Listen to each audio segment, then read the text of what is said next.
आध्यात्मिक कहानियाँ। नमस्कार दोस्तों, स्वागत है आप सभी का एक बार फिर से आपके अपने पसंदीदा YouTube चैनल आध्यात्मिक कहानियों में। दोस्तों, आज की कहानी का शीर्षक है कर्ण और दुर्योधन का वध। जी हाँ, ये महाभारत से है। चलिए शुरू करते हैं। द्रोण बड़े ही दुष्ट थे। वे संपूर्ण क्षत्रियों का विनाश करके 5वें दिन मारे गए। दुर्योधन पुनः शोक से आतुर हो उठा। उस समय कर्ण उनकी सेना का कर्णधार था। पांडव सेना का आधिपत्य अर्जुन को मिला।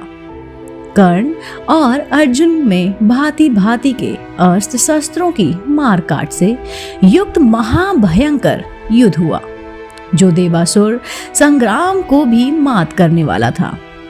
कर्ण और अर्जुन के संग्राम में कर्ण ने अपने बाणों से शत्रु पक्ष के बहुत से वीरों का संहार कर डाला।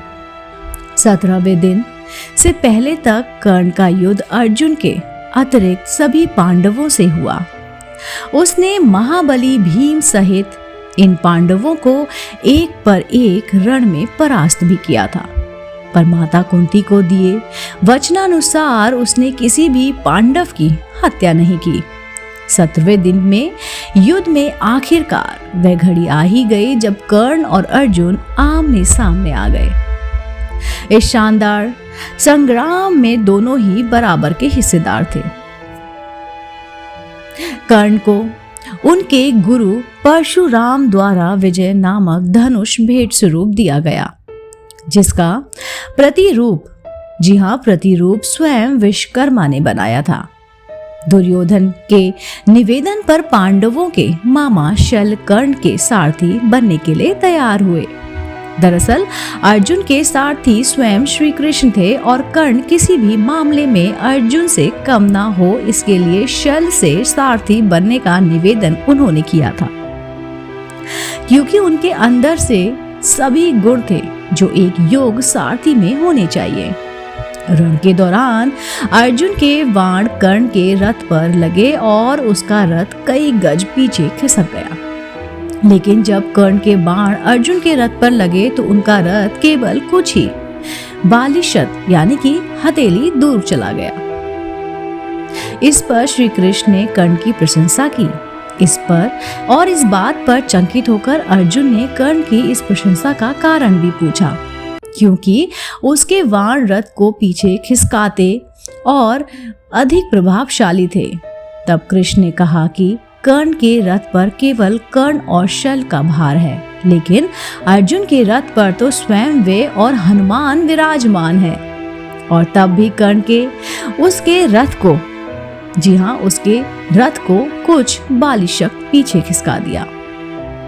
इसी प्रकार कर्ण ने कई बार अर्जुन के धनुष की प्रत्यक्षा काट दी, लेकिन हर बार अर्जुन पलक झपकते ही धनुष पर प्रत्यक्षा चढ़ा लेता, यानी कि जो धनुष की डोर होती है, और शल्य से कहता कि वह अब समझा कि क्यों अर्जुन को सर्वश्रेष्ठ धनुधर कहा जाता है। कर्ण और अर्जुन ने दैवीय अस्त्रों को चलाने के अपने अपने ज्ञान का पूर्ण उपयोग करते हुए बहुत लंबा और घमासान युद्ध किया। कर्ण द्वारा अर्जुन का सिर धड़ से अलग करने के लिए नागास्त्र का प्रयोग किया गया, लेकिन श्री कृष्ण द्वारा सही समय पर रथ को भूमि में छोड़ा गया और धंसा लिया गया, जिससे अर्जुन बच गया। इससे नागास्त्र अर्जुन के सिर के ठीक ऊपर से उसके मुकुट को छेदता हुआ निकल गया। नागास्त्र पर उपस्थित अश्वसेना नाग के कर्ण से निवेदन किया गया कि वह उस अस्त्र का दोबारा प्रयोग करे, ताकि इस बार वह अर्जुन के शरीर को वेधता हुआ निकल जाए। लेकिन कर्ण माता कुंती को दिए वचन का पालन करते हुए उस अस्त्र के पुनः प्रयोग से मना कर देता है। धरती में धंसे अपने रथ के पहियों को निकालता है कर्ण।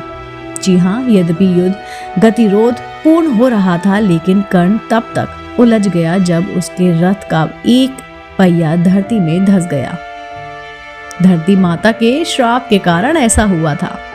वह अपने को देवीय अस्त्रों के प्रयोग में भी असमर्थ पाता है, जैसे कि उसके गुरु परशुराम का श्राप था।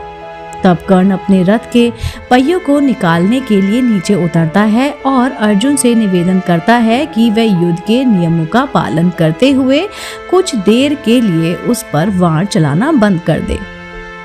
तब श्री कृष्ण अर्जुन से कहते हैं कि कर्ण को कोई अधिकार नहीं है कि वह अब युद्ध नियमों और धर्म की बातें करे, जबकि स्वयं उसने भी अभिमन्यु वध के समय किसी भी युद्ध नियम और धर्म का पालन नहीं किया था। उन्होंने आगे कहा कि तब उनका धर्म कहाँ गया था जब उसने दिव्य जन्मा यानी कि द्रौपदी को पूरी कुरु राजसभा के समक्ष वैश्या कहा था। घृत क्रीड़ा भवन में उसका धर्म कहा गया था, इसलिए अब उसे कोई अधिकार नहीं है कि वह किसी धर्म या युद्ध नियम की बात करे। और उन्होंने अर्जुन से कहा कि अभी कर्ण असहाय है, इसलिए वह उसका वध करे। श्री कृष्ण कहते हैं कि यदि अर्जुन ने इस निर्णायक मोड़ पर अभी कर्ण को नहीं मारा तो असंभवत पांडव उसे कभी भी नहीं मार सकेंगे और ये युद्ध कभी भी नहीं जीत सकता। तब अर्जुन ने एक दैवीय अस्त्र का उपयोग करते हुए कर्ण का सिर धड़ से अलग कर दिया। कर्ण के शरीर से भूमि पर गिरने के बाद एक ज्योति कर्ण के शरीर से निकलती है और सूर्य में समा जाती है। तब श्री कृष्ण अर्जुन से कहते हैं कि कर्ण को कोई अधिकार नहीं है कि वह अब युद्ध नियमों और धर्म की बात करे, जबकि स्वयं उसने भी अभिमन्यु वध के समय किसी भी युद्ध नियम और धर्म का पालन नहीं किया था।